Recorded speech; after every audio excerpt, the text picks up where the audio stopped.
Welcome to the Coronavirus Diaries. Today we're going to go to Italy and we're going to see how the most affected country by the coronavirus has dealt with the situation and what we can learn from them. Welcome to the Coronavirus Diaries with me, Vasilis Katsardis.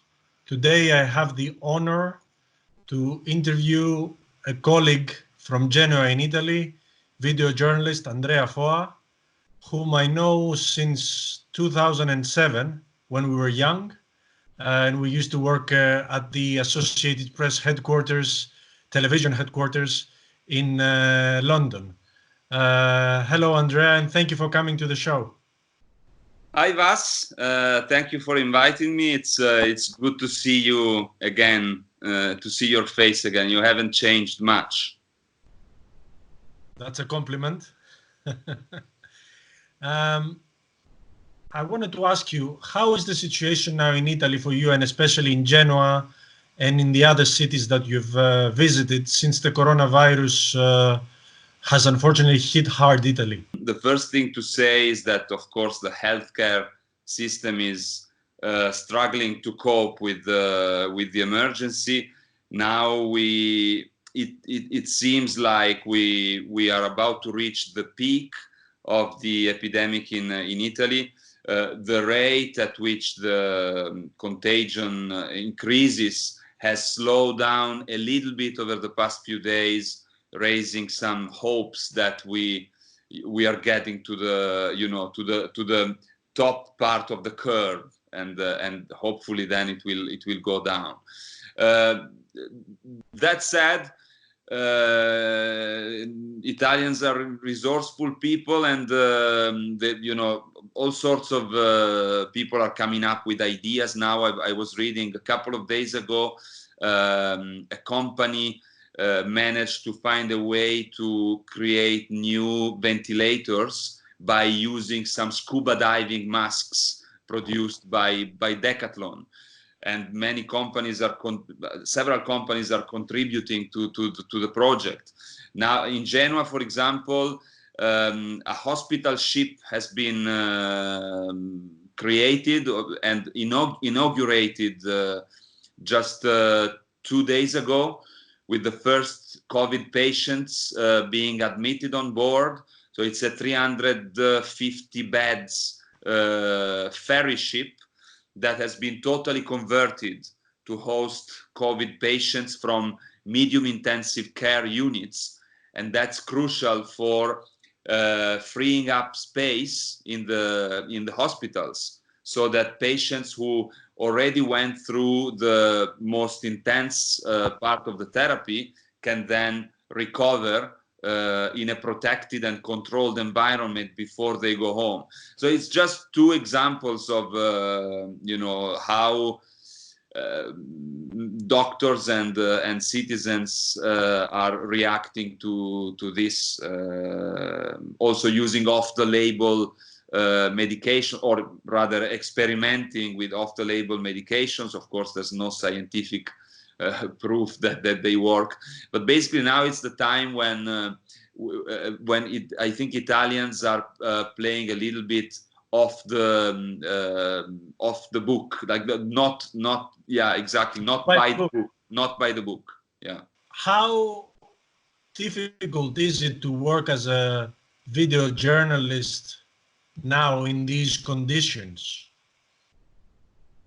It's difficult. I mean, in my case, of course, I'm speaking for myself. In my case, I work mostly on my own, and that can be quite stressful, because on top of taking care of the story itself, taking care of the equipment, now you have to take care of people or passersby not to get too close to you. So it's difficult. You have to plan things, or at least I try to plan things as much as I can, so to reduce as much as I can the surprises. Well, I always, since the beginning of the epidemic, I avoided press conferences with a lot of journalists packed in a small place. I try to avoid staying out for too long.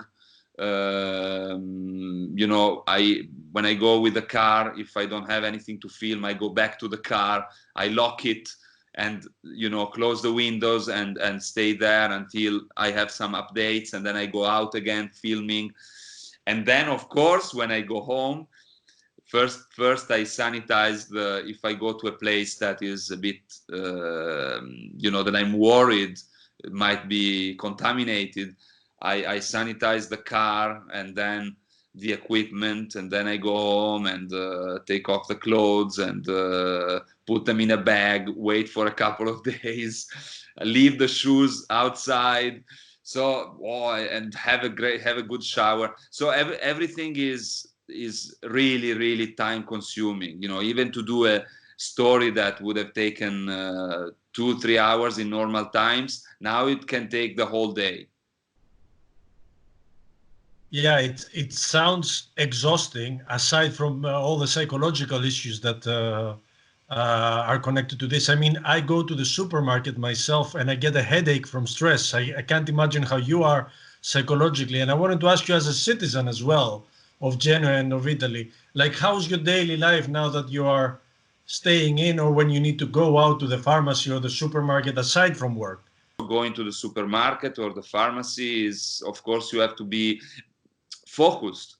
I think what I'm finding out is everything. Whenever you get out of the flat, it's like a mission. You know, it's not like before I go out. I walk while I'm talking on the phone and looking around. No, I go out. It means I go out.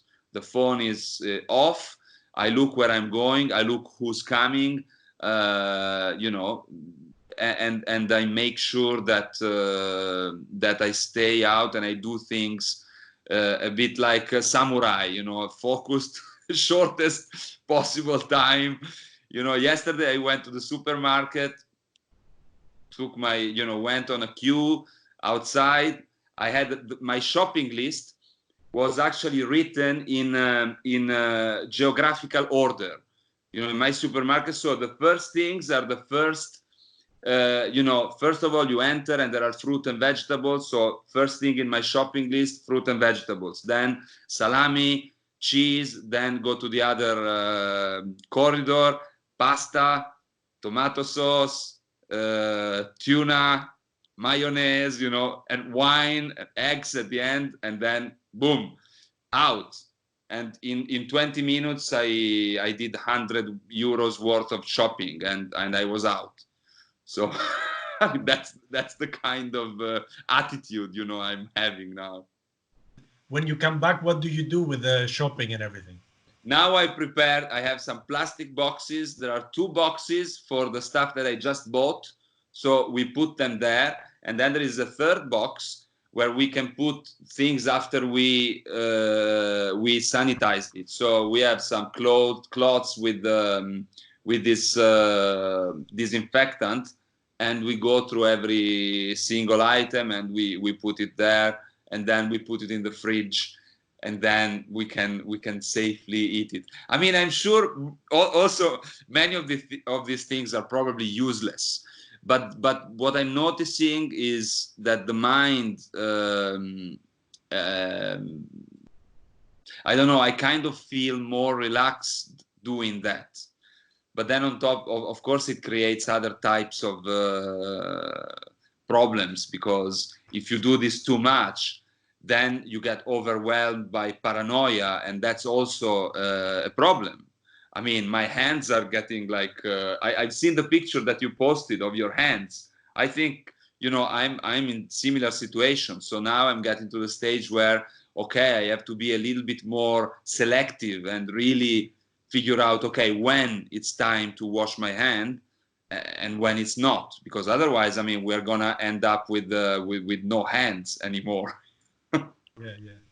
By the way, a lot of people told me that you need to use some moisturizer for the hands. Yeah. Of course, I'm using that. That's how I am a little bit, you can't see it probably, but I'm a little bit better today after 2 days not going out. So I didn't wash my hands as much. I have to say, generally speaking, in supermarkets and pharmacy, people are respecting the rules. So you see people are generally quite careful with keeping distance and things like that. So that's good. I know you're not a politician. I'm going to ask you, not even as a journalist, as a citizen. Do you think that Italy made something wrong, or is it just a few days ahead of what's happening in the other countries in Europe? Well, I mean, I think the fact that it's just a few days ahead is becoming quite clear to everyone. I mean, the rates at which the epidemic is increasing in other countries clearly shows that it's not that I don't think Italy did anything particularly wrong.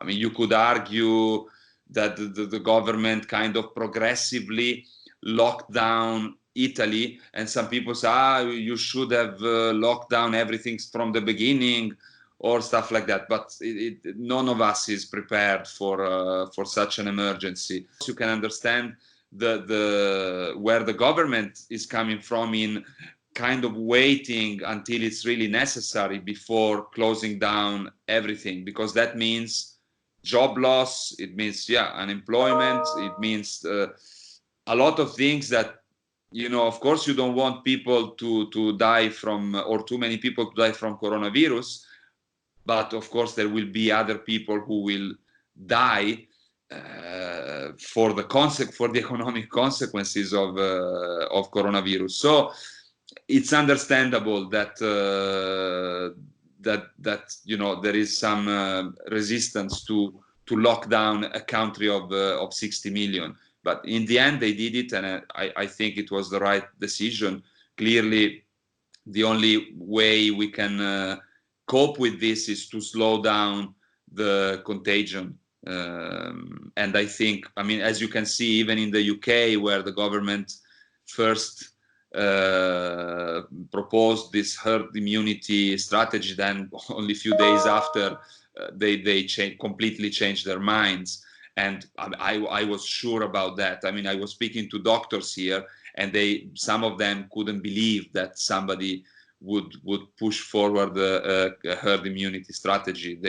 They thought it was totally unbelievable. Here we had the problem, since you say about the UK, I don't know if you've noticed, but Belgium and Netherlands had very different policy. Yeah. And Netherlands has more of a herd immunity policy, or had. And for the first time after I don't know how long, Belgium had to shut down the borders with the Netherlands, because people in the north of Belgium, in the Flanders, were getting more infected because of people from the Netherlands coming and not obeying the rules of Belgium. Yeah, absolutely. I think it's probably the only country. I don't even know what's the latest from the Netherlands, but probably they are the only ones left to believe in this herd immunity thing. These things comes with the question that, working also at the European Parliament, I think about this a lot. It is good that we are not a federation sometimes as the EU, but in a situation that's so critical as this, shouldn't all the countries have a united idea of how to deal with this and help each other and decide the same things so that we would get out of this? What do you think? Well, I'm a pro-European. I'm in favor of a federal Europe, absolutely, no doubt. I think it's the only, for me, it's the only way forward for us. That said, this is not a very popular point of view these days. As you know, in many countries, actually people want more borders, more protection, more identity. And that's also, in a way, it's understandable, because the neoliberalism, clearly we are seeing now with the virus, but even earlier, is really threatening people all over the world, and a lot of people want to be protected, and so it's a difficult